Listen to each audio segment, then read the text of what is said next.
Sheila, you ready? Council, everybody ready? Call this meeting to order. We'll start with a pledge to allegiance. I pledge allegiance to the flag of the United States of America and to the republic for which it stands, one nation, under God, indivisible, with liberty and justice for all.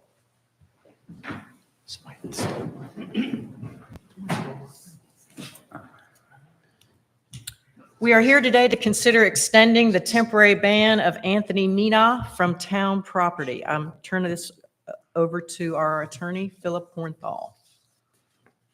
Thank you, Madam Mayor. Ladies and gentlemen of council, I caution you that you may only base your decision today on the evidence received at this hearing and not based on any prior dealings with Mr. Mina or any information you may have received or heard about prior to this hearing.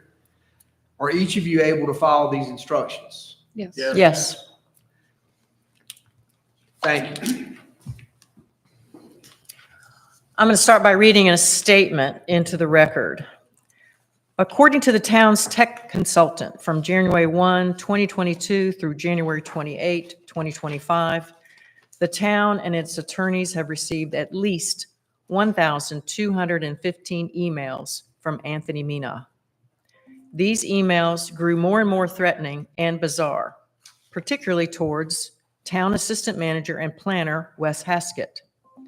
Eventually, to curb this harassment, the town blocked Mr. Mina from emailing any town employees, but he was able to communicate with the town through the town attorney, who has forwarded emails onto the town as requested by Mr. Mina. However, on January 6, 2025, Mr. Mina crossed the line when he stated that Southern Shores and others should be thankful that I have not killed them. This email resulted in an immediate temporary ban of Anthony Mina, and he was notified of this ban by the town attorney on January 7th, 2025. Specifically, he has been banned from entering Town of Southern Shores property until further notice. In order to give Mr. Mina due process prior to consideration by council of extending the temporary ban, we have called this hearing. Mr. Mina has been given notice of this hearing and an opportunity to respond and be heard regarding a possible extension of the temporary ban.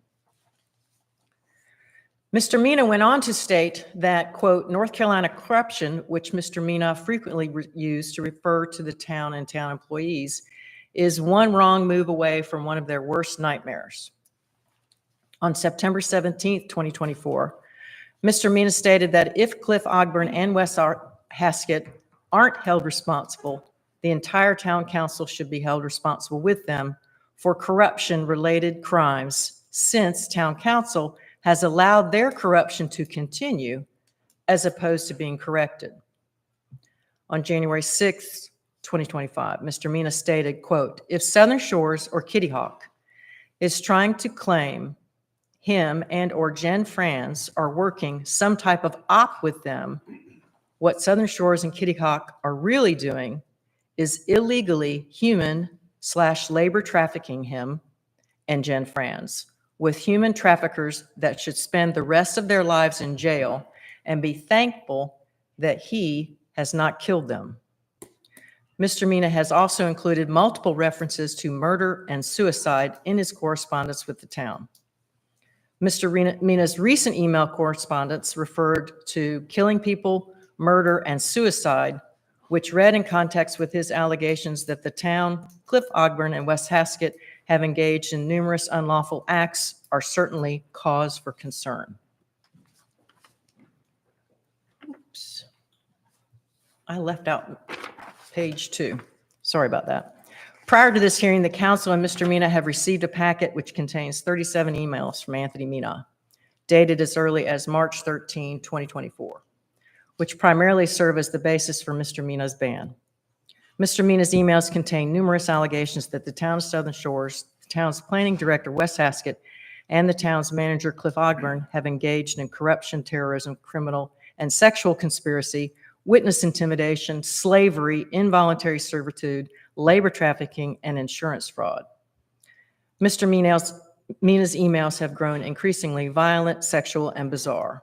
For example, Mr. Mina has referenced the inappropriate touching of his child's genitals and sexual acts between himself and his fiancée. In September of 2024, Mr. Mina transmitted a photo of a dog leash he observed on Duck Road, which he claimed was noose-shaped, and the town was attempting to force him to, quote, commit suicide by intentionally causing him physical, emotional, and financial problems. Mr. Mina has on numerous occasions called upon Police Chief David Cole and federal law enforcement officials to arrest Wes Haskett and Cliff Ogburn due to Mr. Mina's belief that the town is engaged in a criminal enterprise through the denial of his subdivision and variance applications. More concerning, Mr. Mina has included numerous threats against town officials in his recent emails. For example, on September 12th, 2024, Mr. Mina stated that the intentional psychological suffering caused by the corruption can trigger his PTSD. So things he does are things corruption is liable for. For example, if corrupt law enforcement neglects to correct wrongdoing and the wrongdoing triggers a PTSD episode that results with someone being killed, the corrupt law enforcement is liable. And I apologize, I previously read the last two paragraphs. I won't reread them. I'm sorry for any confusion, but that is the entire statement that I'm going to read at this time. Madam Mayor, I would like to, for the record, to indicate that I received an email from Mr. Mina this afternoon earlier indicating that he would not be here. He provided a statement, which I have provided a copy to all of you all, and he's aware that I have provided a copy to all of you. Okay. At this time, council, would anyone like to make a statement, because it seems that Mr. Mina is not here, not present, so it's up to us to finish enhancing the record any way we want to. Whoever wants to go first. Paula? Well, Madam Mayor, you've done an excellent job of summarizing the evidence that we have in front of us, and at least in terms of the emails we've received. I have been increasingly concerned over the last year over the escalation of the accusations that Mr. Mina has made. For example, he's ordered the police chief to arrest town staff, arrest us. He's ordered us to turn ourselves into law enforcement. As you said, he's accused us of engaging in labor and human trafficking, falsifying records, corruption, racketeering, embezzlement, extortion, slavery. Increasingly, his emails contain sexual language, graphic terms for body parts and functions, to put it politely, and are full of vulgarities. It's also very concerning his references to coded language in various emails, and something about traffic lights being synchronized to send messages. Misplaced periods in emails he conjures up are also threatening to him. He's also accused Southern Shores town officials of being in conspiracy with a town in Pennsylvania where he previously lived. He has accused our town staff of trying to cause him trying to cause a dangerous police confrontation with him. He's alleged that his family is being mind controlled by the CIA and local officials.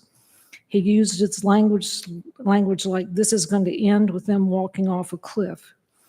He's accused his former neighbors in Kitty Hawk of arson when their house burned down, and has accused Kitty Hawk officials in the fire department of conspiracy.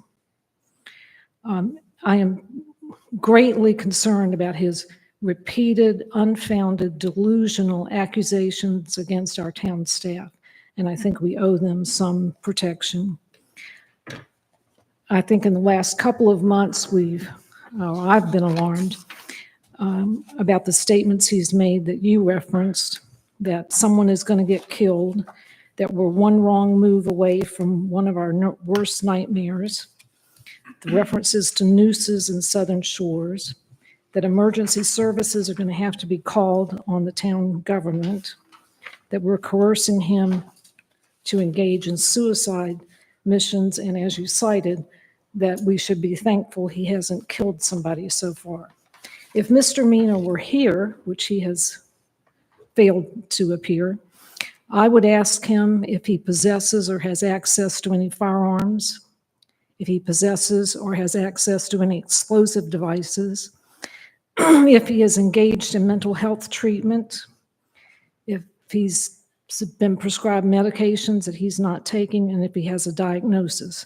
I'd like to know if he has a criminal history, if he's been the subject of any civil restraining orders. I'd like to know why he thinks there's a conspiracy between the town of Southern Shores and the town of Chester, PA. So I believe our town staff deserves all the protection that we can possibly give them. Thank you, Paula. Any other council member? Rob? No? Mark? No, I concur with everything that's been said so far, and we've read his statement that he has here, and he thinks he's just being banned from the town meetings. It's not just town meetings. We're banning him. I want to ban him from all town property. All town for property. as long as we can. Mhm. He's obviously not stable, and I think we need to move post haste to protect the citizens of the town and our staff here who Yes. work for Southern Shores and who give it every day. And I'm thankful we have law enforcement in our town to take care of it. Thank you, Mark. Matt? I would just echo what Paul and Mark have said. Thank you. So just to be clear, Mr. Mina was given notice of this hearing and an opportunity to be heard, which he has declined. So, council, do we have a motion to extend this temporary ban of Mr. Mina from all town property for at least 1 year? So moved. Second? We have a motion and a second. Any additional discussion? Is there an option to actually extend it out to 3 years? Is there an option to extend it to 3 years? Philip, do you want to give us some advice on that? You may extend the ban for any reasonable period of time that you believe is necessary for the safety of your employees and council persons and attorneys and staff, based on the record you've made here today. Would we have to go through another hearing process? It depends on what happens during the ban. Well, I'd like to see, Why don't we amend the motion to ban him for 1 year with review in 6 months? And the 6-month review would depend on any actions he's taken that are threatening in any way. And if that can be done, and then we would review the ban annually based on his actions, either through the threatening emails or any other actions that he may take, as a suggestion to make it fair to the citizens here. well, Just as an option. I would say, Mr. Mina, as every citizen has a right to avail themselves of town services. We have spent so much time on this. Our law enforcement officers have spent so much time on this. I'd like to see it maybe review it in a year, in fairness to him, but make it clear that he's going to have to provide proof that he's had a psychological evaluation and he's followed the recommendations for treatment. I mean, he needs to do something to repair this. And that gives him a chance to come back on town property if he seeks appropriate treatment. That would be my suggestion. Okay. So I think I'm hearing an amended motion for a 1-year ban with a potential for review. What I would suggest is that he be banned for a year, Mhm. and that if he wishes to request review after that year, we give him due process. Okay. That is what I would suggest, and I wouldn't put the conditions on it at this point, that you, Right. Ms. Sherlock has suggested. I just wouldn't do that at this point. What I would do is just ban him for a year, and if he wishes to have it considered after a year, we will consider. That leaves it wide open.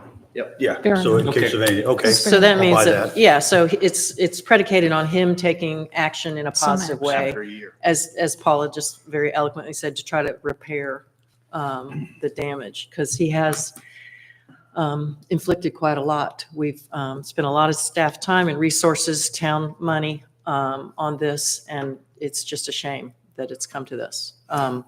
Okay, so we have an amended motion. Do I hear a second?